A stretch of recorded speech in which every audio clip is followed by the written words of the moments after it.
dádiva que temos. Ganhamos gratuitamente e também podemos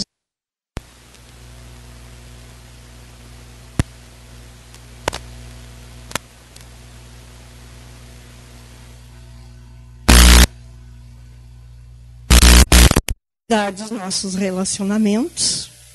Pode também significar sermos mais gentis uns com os outros. Respeitando o outro, estamos respeitando a dádiva da vida, a vida que nos foi dada.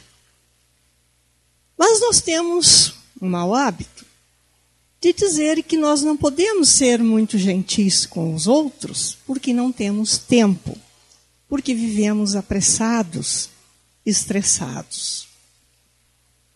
Mas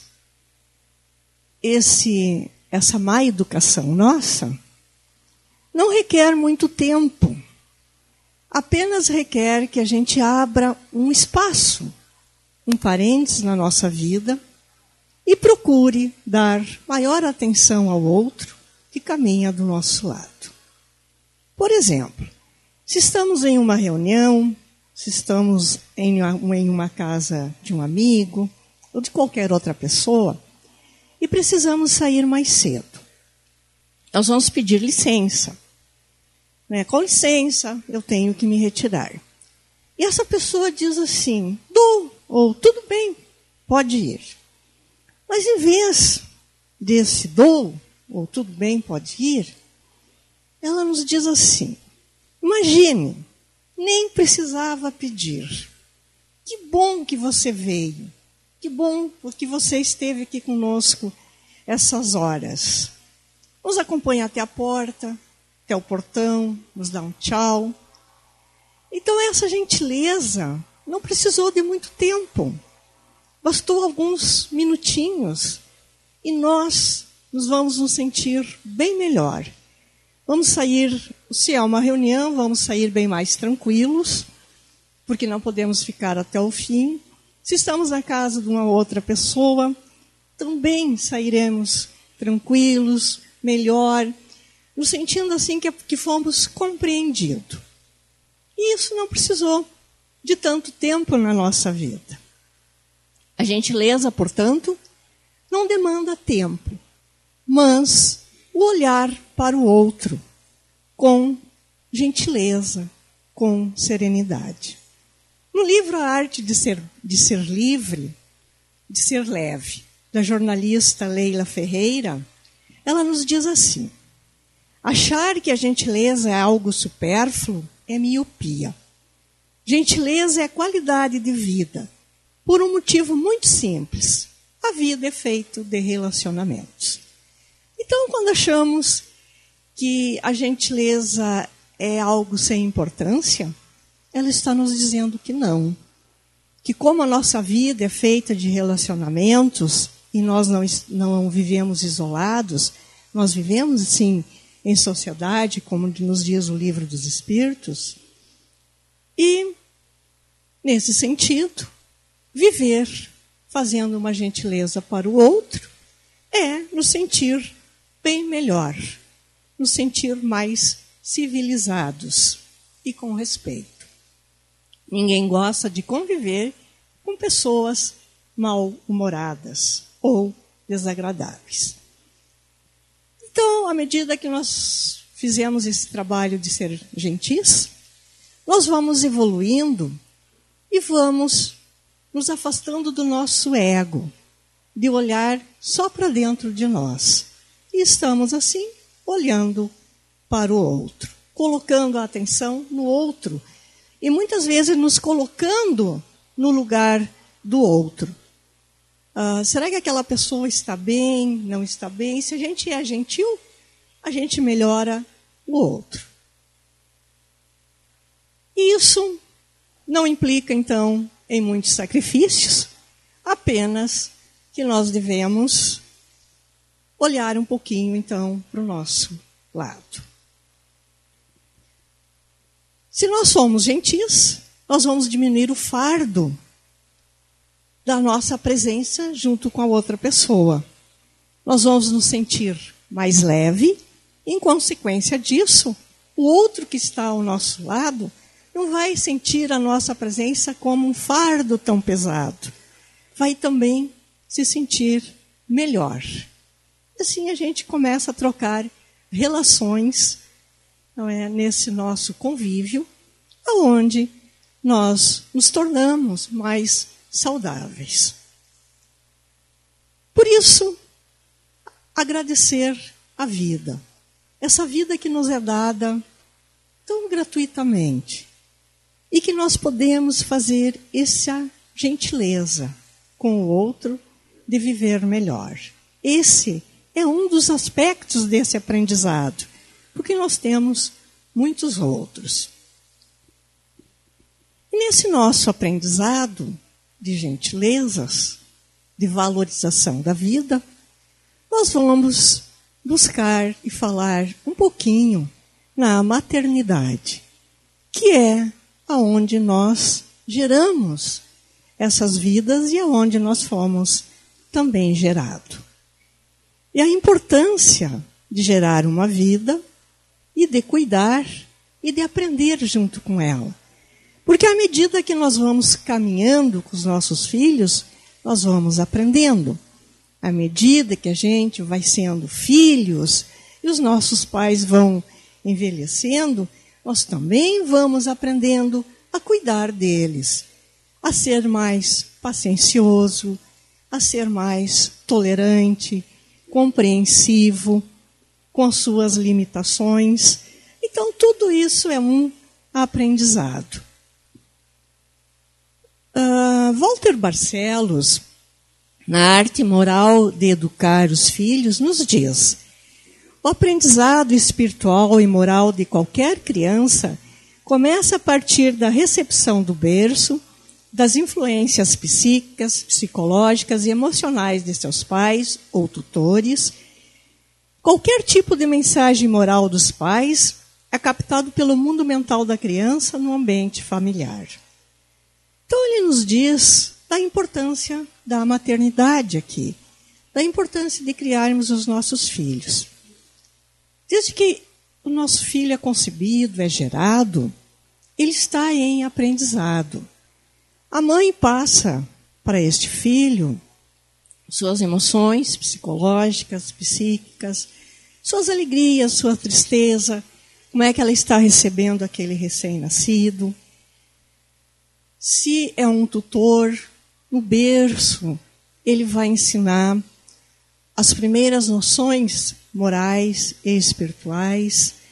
Então, os pais, eles são os primeiros professores dessa criança. E Jesus nunca esquece nem das crianças, como ele diz, vinde a mim todas as criancinhas, e muito menos das mães. Nós temos uma passagem muito bonita no livro Há Flores no Caminho, de Divaldo Franco, ditado pelo espírito de Amélia Rodrigues, no capítulo 5, que tem o título de Jesus e Maternidade. E ele nos relata uma história do encontro de Jesus com uma mulher. Essa mulher estava muito entristecida, corroída por dentro, como ela mesma vai nos dizer. Tenho sede de amor, e me encontro corroída pela vérmina da animalidade. Tenho amado e não logrei a honra de fruir o amor. A vida, desde há anos em que fui dilapidada os meus sentimentos de mulher, nega-me o que venho procurando. A paz que parece fugir de mim. Onde quer que eu me encontre, que fazer, Senhor, para viver a felicidade? Jesus, então, estava nesse dia já mais solitário, era um entardecer, e vem esta mulher para ele, entristecida, lhe dizendo que tinha muitos amores na sua vida, mas que nenhum deles lhe trouxe a paz ou a felicidade que ela tanto procurava. E ela diz, então, o que devo fazer? Jesus olhou para ela, viu no seu rosto tristeza, melancolia, e disse que ela observasse tudo aquilo que estava ao seu redor. As árvores, os frutos, o rio, o humus que discretamente renova o solo.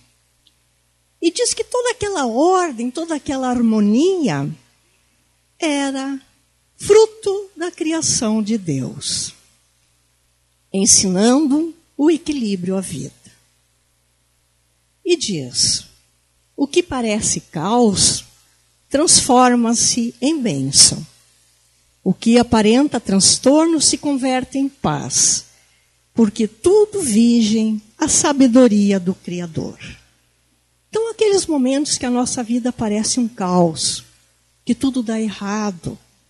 E daí veio uma passagem que está no Evangelho segundo o Espiritismo, no capítulo 8, que Jesus nos fala do escândalo e nos diz que é necessário que o escândalo venha. Então, muitas vezes em nossa vida é necessário que esse caos se instale, como se fosse um solavanco, uma mexida na nossa vida. Aquela vida que está tudo direitinho, de repente dá aquele solavanco, aquela mexida, e vem aquele caos, vem aquele escândalo de tudo aquilo que nós não estamos gostando, a dificuldade que nós estamos atravessando, o socorro que nós precisamos naquele instante. Jesus disse que tudo que vem, os nossos vícios para fora, tanto os nossos vícios morais, quanto os nossos vícios de cigarro, de álcool, de outras drogas, aquilo que nos incomoda, às vezes salta para fora, numa crise, numa discussão, não é? Em brigas, mas vem tudo. E ele diz que é necessário que tudo venha, que esse caos venha, porque só assim nós começamos a enxergar, a ver, e necessariamente a ver que precisamos trocar os caminhos. Se não vem esse caos, a gente não vai enxergar que caminho que a gente deve seguir, já que aquilo está tão desconfortável dentro de nós. Então, ele diz que depois desse caos, nós vai vir a paz. Quer dizer, nós vamos escolher caminhos diferentes e nós vamos nos sentir melhor. E podemos, assim, ter um pouco mais de paz e de serenidade. E ele continua. Não relacione dores e nem apresente mágoas. Levanta o olhar para cima e avança para o futuro. A mulher, então, diz a Jesus que ela compreendia, sim, a beleza da natureza, a harmonia da natureza, e que ela sentia isso. Mas que naquele momento ela estava muito angustiada, inquieta e desesperada, porque ela estava esperando um filho de um delito seu. E Jesus lhe responde, a mulher é sempre mãe. A relva que cresce sobre escombros oculta as suas deformidades e disfarça as suas imperfeições, modificando a erma expressão dos destroços. Ele diz então que a relva, que muitas vezes vem em cima dos destroços, dos escombros, ela vai crescendo e vai disfarçando tudo isso e vai modificando aquele lugar. Não há filho do pecado e nem do delito, pois todos são dádivas da vida à vida. Então não há filhos do pecado, do delito, porque todos são gratuitamente vêm à vida para viver esses ensinamentos e para viver a oportunidade de aperfeiçoamento. A mulher, já mais serena, mais tranquila, levantou-se, não é? Fez uma discreta reverência e foi se retirando. E Cristo disse, vá, filha, e ama. É o amor que vai fazer todas essas mudanças e todas essas transformações, para que aquela relva cresça e cresça bem, disfarçando o quê? Disfarçando, às vezes, as dificuldades ou disfarçando aquele momento que aquele filho foi gerado. Nessa passagem, então, Jesus nos ressalta a importância da maternidade. Também encontrei uma revista internacional do Espiritismo, de 2012, uma reportagem que tem o título O Milagre da Maternidade. E nessa reportagem ela nos trouxe 2 fatos que eu achei muito interessantes. Primeiro, é de um espírito que experimenta o ato abortivo e transita entre o desespero e a decepção. E através da fala do médium, ele coloca para fora esse seu desespero que ele estava vivendo no plano espiritual. E ele nos diz o seguinte através do médium: eu só queria nascer. Não cobrava-lhe o amor, nem o desvelo. Mas precisava nascer, pois tenho os meus débitos a ressarcir. É um desabafo que ele faz, porque houve um aborto e ele não conseguiu vir ao mundo. O que a doutrina espírita nos diz sobre o aborto? A vida já começa desde a concepção e que sua interrupção se constitui num crime, por impedir a volta do espírito reencarnado à Terra. Então, todos nós que nascemos, nós temos um compromisso aqui de aprendizado, de resgate. Por isso é importante nós virmos ao mundo. Naturalmente, quando acontece um aborto, a espiritualidade conduz esse espírito a novas experiências, não é? E muitas vezes a mãe, ela não está pronta no seu amor materno para receber esse filho. Às vezes está passando por muitas dificuldades e acha que o aborto é a melhor solução naquele momento. Mas não é, porque deixa muitos débitos. E também nós temos muitos relatos que a mulher sofre uma depressão, um vazio muito grande ao realizar esse ato. Se sente mutilada por dentro, um vazio, sentimento de culpa, às vezes consciente ou às vezes inconscientemente. Porque gerar uma vida significa nós colocarmos esta vida para o aprendizado, assim como nós vamos aprender muito com ela. Nossos filhos não vêm por acaso, nem nós estamos por acaso numa família.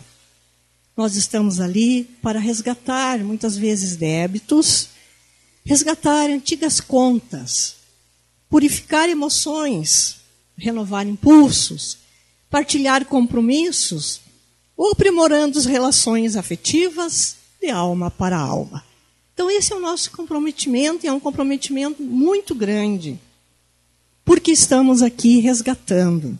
E naquele núcleo familiar que nós estamos vivendo, é um núcleo familiar em que muitas vezes já nos conhecemos no passado. E precisamos sim fazer os resgates aqui, de afinidade, de compreensão, de gentileza, de amor, de atitudes mais pacienciosas. Tudo isso transita no nosso núcleo familiar. E o segundo relato que a revista nos traz é também um espírito, só que agora é um espírito que ele estava muito feliz. Ele tinha desencarnados com 2 dias de vida. E veio através do médium nos contar a sua experiência. Então ele nos diz que ele vivia no mundo espiritual, muito melancólico, triste, com muita mágoa, e um ódio muito grande no seu coração, que ele não sabia de onde, mas ele tinha esse ódio muito grande. Então, ele é levado a fazer um sono, um torpor, como ele diz. Um torpor sonolento, e ele adormece. Quando ele acorda dessa sonolência, ele se vê conectado a uma mulher. É uma encarnação compulsória. Ele diz assim, ó, vi-me em verdadeiro ato de operação. E parece que meu corpo estava conectado a de uma jovem senhora que reconheci como minha mãe. Então, durante esse leve sono que ele teve, a espiritualidade trabalhou para que ele fosse conectado a essa senhora. E quando ele se deu conta que era uma encarnação compulsória, porque ele não queria, ele ficou mais furioso ainda. O ódio no seu coração cresceu. E ele diz assim, que isso não podia ter acontecido. Mas, novamente, ele vem aquele torpor e ele adormece. Quando ele acorda de novo, ele sente o amor daquela senhora por ele. Aquela gentileza, aquele carinho, aquela alegria de estar junto com ele. E ele começa a se envolver por aquele carinho, por aquele amor. Quando ele está perdendo as forças daquele ódio, vem um médico e dá uma notícia de um diagnóstico de anencefalia. Anencefalia é uma formação congênita que significa sem cérebro. Não possui parte do cérebro, mas o tronco cerebral está presente. Pode durar algumas horas, alguns dias, mas a gravidez da mulher é normal, não corre risco nenhum. Então o médico vem com esse diagnóstico para essa senhora. E se prontifica em fazer o aborto, porque para que ter um filho que ia durar um dia ou 2 dias, não tinha sentido. Quando ele percebe isso, novamente ele fica muito deprimido. Como que vai acontecer aquilo? E ele chama de crueldade divina. Que crueldade divina que vão fazer comigo? Agora que eu estou gostando da minha futura mãe, vão me tirar dela. Novamente vem aquele torpor e ele adormece. Então, quando ele acorda, para sua alegria, ele se vê conectado à sua mãe. Ela decidiu não fazer o aborto, ter o filho, e que viver com ele algumas horas, quando fosse possível. E assim acontece. E ele vive, então, 2 dias com a sua mãe. Recebe dela o carinho, o abraço, o beijo. Esses 2 dias e essa gestação foi de suma importância para esse espírito, porque ele tem todo o aprendizado e o reconhecimento no plano espiritual de sua vida passada e por que ele tinha que passar por aquela situação que no início ele achou que era alguma crueldade divina. Então ele tem essa compreensão e isso serve para ele agora reencarnar aqui com um plano já bem melhor, com um plano mais edificante para ele. Santo Agostinho nos esclarece: o aperfeiçoamento moral de todo o espírito reencarnado passa, inevitavelmente, pelo trabalho amoroso e educativo de toda a mãe terrestre. Então, todo aquele amor, todo aquele carinho passa pelo amor de mãe. E nós temos uma questão 817 do Livro dos Espíritos, que Allan Kardec pergunta: o homem e a mulher são iguais diante de Deus e têm os mesmos direitos? E responde: sim. Deus deu a ambos a compreensão do bem e do mal e a capacidade de progredir. Na questão 820, A fraqueza física da mulher não coloca naturalmente sob a dependência do homem? Deus deu a uns a força para proteger o fraco, e não para lhes impor o seu domínio. Deus apropriou a organização de cada ser às suas funções, que deve realizar. Se deu à mulher menos força física, dotou-a, de mesmo tempo, de uma maior sensibilidade em relação à delicadeza das funções maternais e à fraqueza dos seres confiados aos seus cuidados. Questão 221. As funções a quais a mulher é destinada pela natureza têm importância tão grande quanto as do homem? Sim, até maiores. É ela quem dá ao homem as primeiras noções de vida. Então, Deus coloca aqui como o homem e a mulher caminhando juntos. Ambos têm os mesmos direitos, ambos progridem iguais. A fraqueza física da mulher, a delicadeza, a estatura mais frágil, mais sensível, para que ela tenha em mãos o seu filho que ela vai criar, que ela vai educar. Cada um, Deus deu as funções que devem realizar. A função materna e a função paterna. Ambos são importantes. A delicadeza da mulher ao lado do homem, mais forte da função paterna, mais forte, a voz mais forte, mais imponente, mas para caminhar junto. A função do pai é indispensável na criação dos filhos. O sim, o não, o limite, a presença. Não o pai que somente vai pôr dentro de casa a matéria, os bens materiais, mas o pai presente na educação dos filhos, na disciplina, na obediência, no limite, na gentileza para com sua esposa, no respeito. É esse o caminhar junto.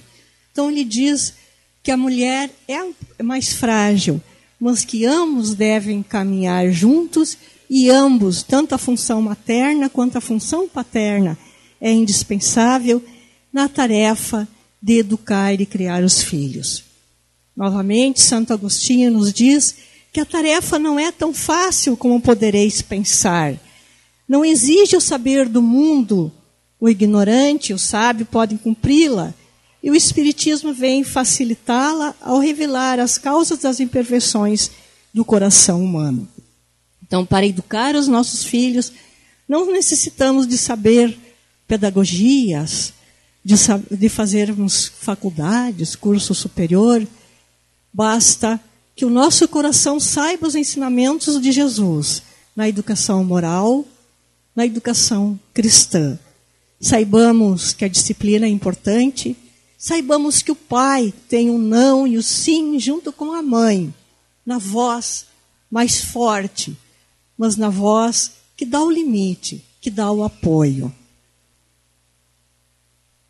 Nessa caminhada, a doutrina espírita nos diz também que os filhos que aqui viemos, trazemos de outras vidas problemas graves, às vezes de consciência, problemas morais, que deverão aqui ser trabalhados e resolvidos. Por isso, conhecer o filho desde o berço, as suas tendências, boas e más, para juntos podermos auxiliá-los, pois cada um é diferente. Por isso devemos prestar sempre bem atenção em cada filho e também nas nossas atitudes, não é, como pais. Joana de Ângeles nos esclarece que o amor materno é conquista do espírito maduro, psicologicamente equilibrado, que não se instala de um momento para o outro. André Luiz completa esse pensamento de Joana de Ângeles, dizendo que a maternidade é o sagrado serviço espiritual e que a alma se demora séculos, na maioria das vezes, aperfeiçoando qualidades de sentimento. O sentimento materno haverá de ser conquistado para que seja uma posse real e intransferível de cada ser espiritual. Então, esse sentimento materno, esse sentimento de paz, não surge em nós de uma hora para outra. Ele é conquistado de séculos, quer dizer, reencarnações após reencarnações, nós vamos conquistando esse amor dentro de nós, para que, em determinado momento de nossa vida, possamos fazer uso deste amor em benefício do outro.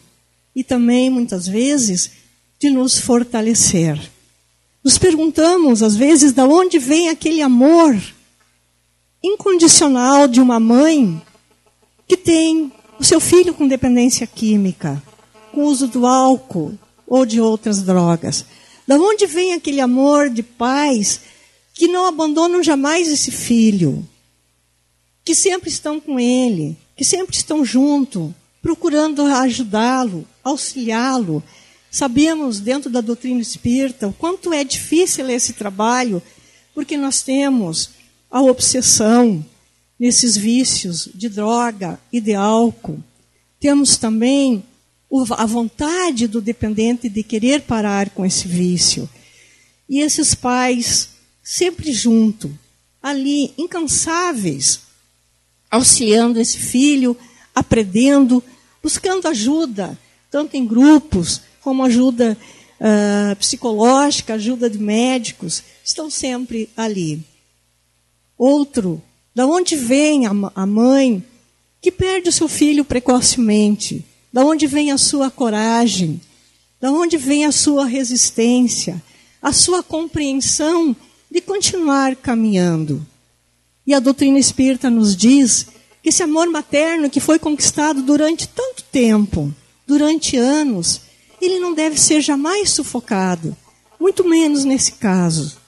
Que ele deve expandir em trabalhos comunitários, que deve se expandir em trabalhos com crianças, em abraços, em carinhos, de tantas crianças que ainda necessitam de amor e de abraço e de cuidados.